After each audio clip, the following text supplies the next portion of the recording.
She was ready to have her baby. She was ready. But police say someone shot and killed a pregnant woman and her unborn baby on a Lexington street, what family members are saying tonight.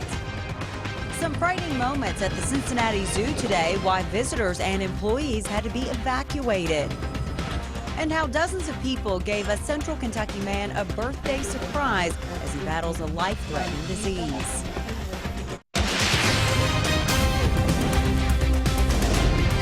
This is WKYT News at 11. Good evening to you. Thanks so much for being here with us tonight. It has been a while since we've had rain, but it looks like that's about to change. Tonight, we're tracking some storms.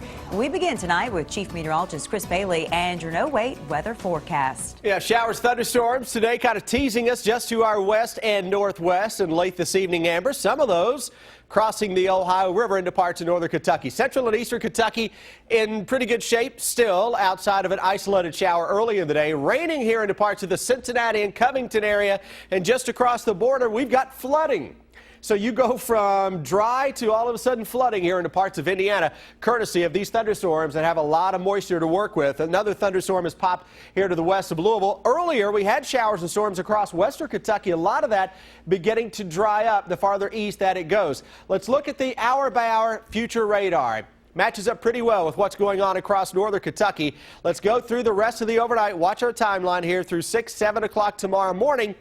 Notice how the stuff in western Kentucky begins to fire back up and work into central Kentucky before weakening yet again by around 11 o'clock tomorrow morning. This is one of those patterns where it's not going to rain the entire day by any stretch of the imagination, but at least some scattered showers and thunderstorms. Then we get ready for a bigger front to arrive in here as we go into the weekend. And we will time that weekend cold front with a new hour-by-hour forecast, Amber, at 11:13. We will see you then, Chris. Thank you. A devastated family searches for answers. Tonight, they're asking why someone would want to kill a pregnant woman and her unborn baby in a Lexington neighborhood. Police say 22-year-old Mariah Coleman was shot late last night as she walked her dog on Winburn Drive. Family members say she was due to give birth next month. New tonight, Coleman's cousins are talking to us about how she'll be remembered. Garrett Weimer has our top story at 11. Family members say they can't make sense of an unexplainable shooting. Why would someone do that to her? She didn't mess with nobody. She was all for herself. Mariah Coleman was 22 years old and 8 months pregnant. Friends say she was walking her dog when she was shot. Coleman died at the hospital and we're told doctors couldn't save her unborn child, Jacoby. Family members say she couldn't wait to meet her son. She was ready to have her baby. She was ready. Family members say Coleman was funny and loving. A sudden loss now in the most shocking circumstances. A big crowd gathered here at the Community Action Center on Winburn for a short vigil and a march. We were there, but were asked not to shoot video out of respect. They walked the streets where Coleman was shot, not far from her apartment. They chanted for justice. The killer will be found, because the family gonna do everything. So if anybody knows anything, hear anything, please contact somebody, because this is not fair that a 22-year-old had to go like this. Family members say they think Coleman was in the wrong place at the wrong time. In Lexington, Garrett Weimer, WKYT. Police say they don't know what led up to the shooting. They say they only have vague descriptions of possible suspects right now. New tonight, Lexington police are looking for two men they say robbed a store at gunpoint. It happened around 9 tonight at Hibbett Sports in the Eastland Shopping Center. Police say one suspect was trying on hats in the store when the other walked in and they both pulled out guns on employees. Police say the robbers stole some money, then left in a gray Toyota with chrome wheels. Police say they're looking for two black men, both about 5'8", with thin build and a dark complexion. They say both men wore black hoodies and shorts. New tonight, police say two people suffered life-threatening injuries in a Knox County crash. State police say this afternoon they tried to pull over a Mercedes they say was speeding on US 25E in the Bimble community.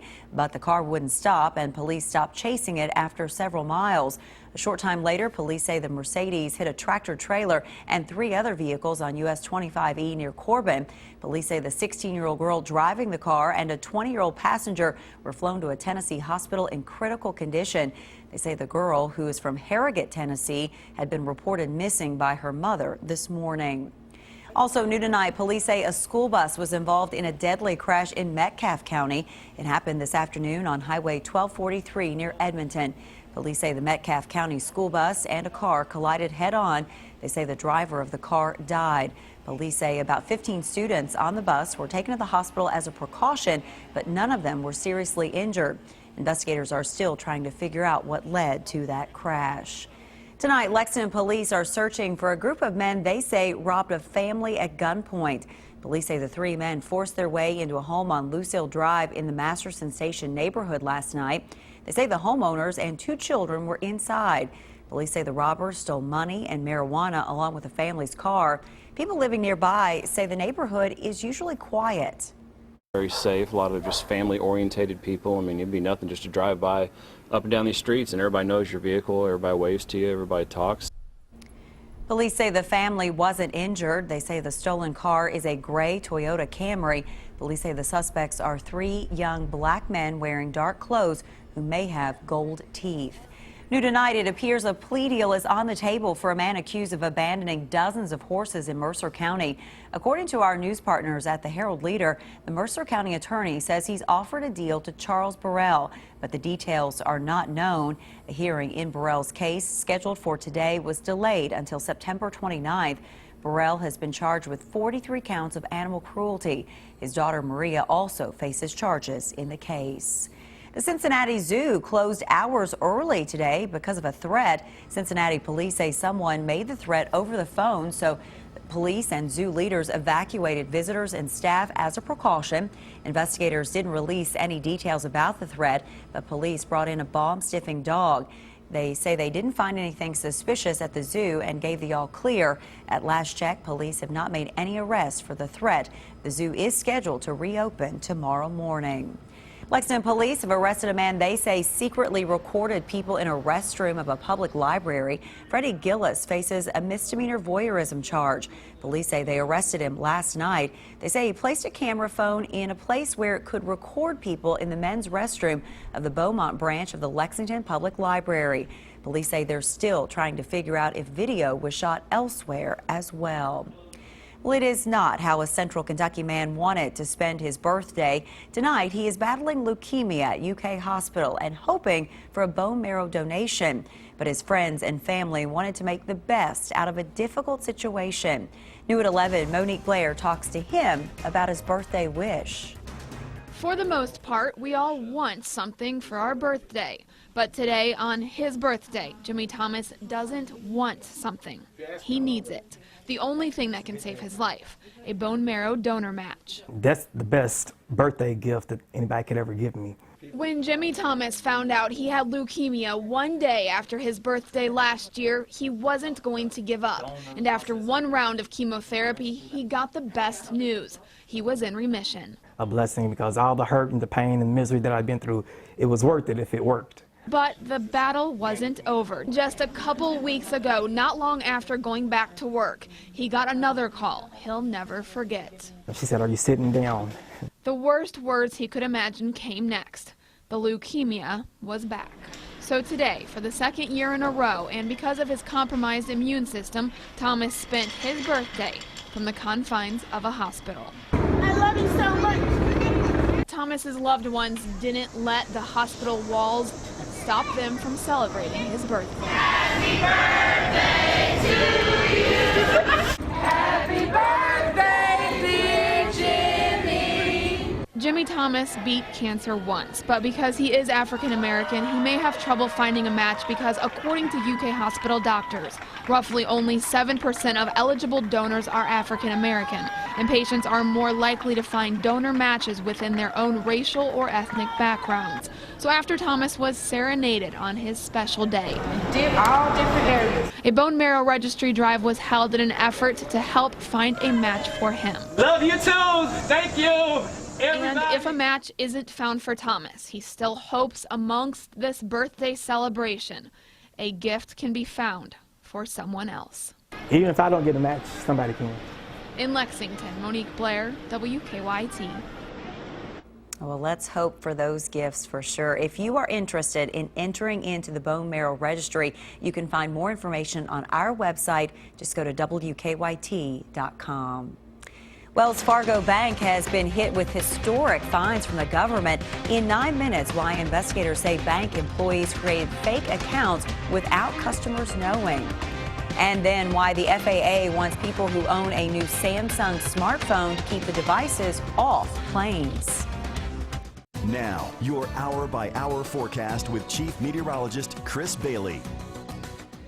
Well, it's been a little dry of late across the Bluegrass State. Kind of goes without saying, right? And we've had temperatures right at 90 degrees for several days in a row. Endless summer rolling on across Kentucky. We're going to try to summon fall before the weekend is over. Let's talk storms, but before we get to a little taste of fall this weekend. Showers and thunderstorms into parts of Indiana and Ohio, putting down a ton of rain. We've got flash flooding, believe it or not, into parts of the Cincinnati area again.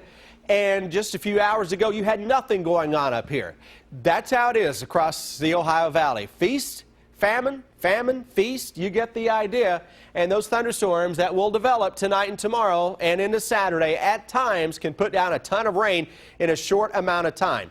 Don't have a whole lot of juice right now across central and eastern Kentucky. Humidity levels, though, will come up as this cold front gets closer to the area. We are still upper 70s to right around 80 degrees into parts of central Kentucky. Southwesterly winds are very strong right now. Typically, you're going to get that strong push of southwesterly air just ahead of a cold front that is bringing in the warm temperatures we have this evening and also moistening up the atmosphere, ready to produce some scattered storms into the day on Friday. And at no point tomorrow can I guarantee you it's going to rain. Some of you will not even see a drop of rain tomorrow. But areas that get under a thunderstorm, my oh my, it'll put it down in a hurry. And some additional storms are beginning to fire ahead of the next front that arrives on Saturday. That's the one that will bring in a little taste of fall. 3-day forecast.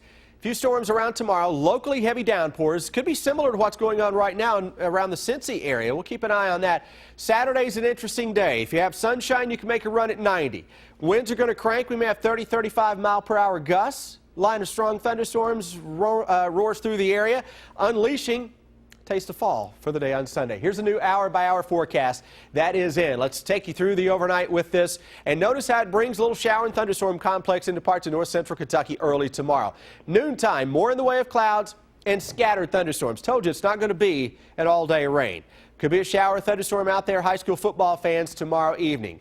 Saturday, threat for a shower or thunderstorm. And then look what happens as this front nears the area. Scattered showers and thunderstorms will try to develop into a line that makes its way into southeastern Kentucky. This model, by the way, we're looking at it for the first time together. Just a little slower with that front as we go into Saturday evening. So that may keep a little cloud cover Sunday morning. Yeah, it does.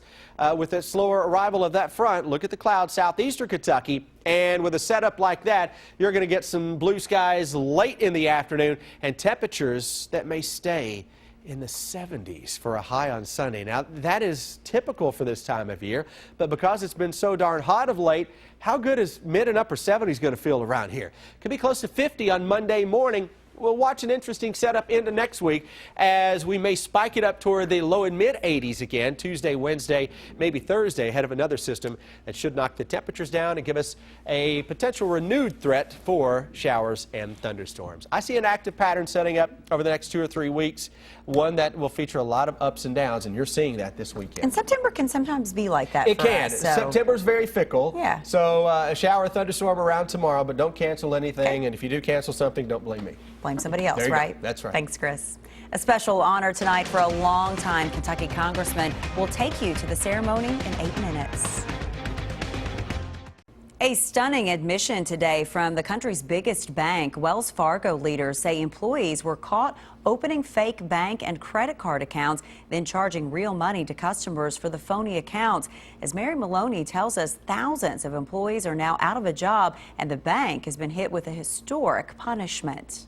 Staying on top of your money is important. For some Wells Fargo customers, staying on top of money became almost impossible because of fraud. Federal regulators say Wells Fargo employees created over 1.5 million phony bank accounts and more than 500,000 credit card accounts without the customer's knowledge or consent. To do that, employees in some cases made up fake email addresses and PIN numbers. In turn, the bank took money from customers in the form of fees on accounts customers didn't even know they had. This wasn't a little bit of shilly-shallying on the side or a few odd shenanigans. This was miscreant behavior on an industrial scale. The scheme in place for the past 5 years. In a statement, the director of the Consumer Financial Protection Bureau says Wells Fargo employees secretly opened unauthorized accounts to hit sales targets and receive bonuses. The Consumer Financial Protection Bureau slapped Wells Fargo with its largest penalty to date, $185 million in fines. Wells Fargo will also pay $5 million in refunds to customers. Wells Fargo says when we make mistakes, we are open about it. We take responsibility and we take action. Now, more than 5,300 employees have been fired over the past few years, and the federal regulator says the bank will pay full restitutions to all people affected. I'm Mary Maloney reporting. New tonight, the FAA is warning passengers not to use the new Samsung Galaxy Note 7 smartphone on airplanes. Samsung recently stopped selling the phones and recalled more than 2 million of them after reports the phone spontaneously caught fire. The FAA says passengers should not turn on or charge the phones during flights, and the FAA is also asking them not to put the phones in checked bags. New tonight, state police are asking for your help finding a missing teenager. They say 17-year-old Cameron Cooper walked away from Liberty Ranch Rehab in Casey County early yesterday morning. Police say she's from Grayson County in western Kentucky. They haven't said why they think she walked away from the facility. New tonight, Kentucky Congressman Hal Rogers has been honored with a portrait on Capitol Hill. The Republican representing the 5th District received the portrait to mark his retirement as chairman of the House Appropriations Committee. Many of his friends and colleagues were on hand for the ceremony tonight. His family says the congressman was honored. Just almost hard to explain in words what an honor this is for Hal and the many years he has devoted his life to, his district. The portrait will be the 31st to hang on the walls of the Appropriations Meeting Room. It was paid for by donations to the U.S. Capitol Historical Society. Brian's up now, and the EKU Colonels with their home opener tonight against Pikeville. Yeah, for the second straight game, EKU gets behind, only to rally, and Mark Stoops appeared focused and maybe a tad edgy today. He does give somewhat of a comical answer this afternoon also. We'll be right back.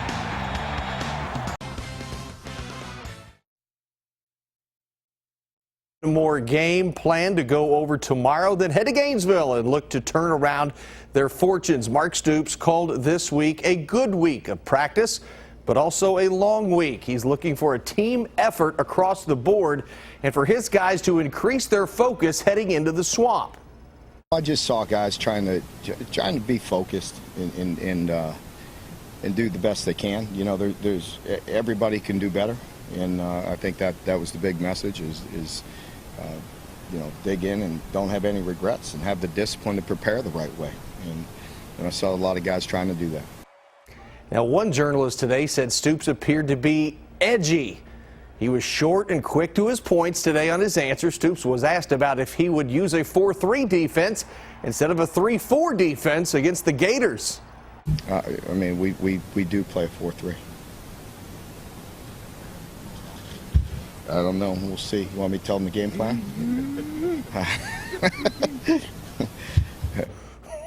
I love Mark Stoops. It's the Cats and the Gators from the Swamp Saturday. WKYT is the best place to see it, starting at 3:30. Immediately following, you could join us for a special edition of WKYT Game Time. We will hear from Mark Stoops at his post-game press conference live from the Swamp. Season opener for EKU tonight against Pikeville. First time ever the Colonels playing an NAIA team since switching to 1AA back in the late 70s. The Bears bringing it tonight in Richmond. EKU, though, with a quarterback quandary. Benny Coney out with a concussion. Matty Mock doesn't play because of a shoulder injury, so EKU goes with redshirt sophomore Tyler Swafford. First quarter, Swafford looking and finding Ryan Marcush on the 13-yard score, 7-0 Colonels. U-Pike would take the lead 14-7 when Swafford is sacked. He fumbles Jordan Mattingly, 17-yard scoop and score. And the Bears are believing it's 14-7 U-Pike. Then EKU comes to life. And they do it on the ground, and they do it over and over and over again. They score 48 in a row. There's one touchdown, and then EKU goes to another quarterback. It's James Smith Jr. on the zone read, lunges for the pylon. EKU runs away with it 55-14.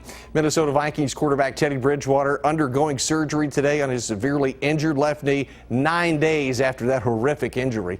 Vikings coach Mike Zimmer, speaking from the surgeon, said no major problems were encountered beyond the knee dislocation and the complete tear of the ACL. Bridgewater will miss this entire year, and because of the timing of this injury will make it difficult for Bridgewater to be at full strength for 2017. For the first time since 1970, we have a Super Bowl rematch to begin the following season. Tonight, Carolina at Denver. And Denver right now clinging to a 1-point lead in the fourth quarter. Super Bowl 50 was not the greatest thing in the world. This one's been okay. 21-20 in the season opener. Former UK star Tim Couch is in the newest Bud Light commercial. The commercial runs a little bit more than a minute, so I've condensed it down a little bit, but it's still entertaining.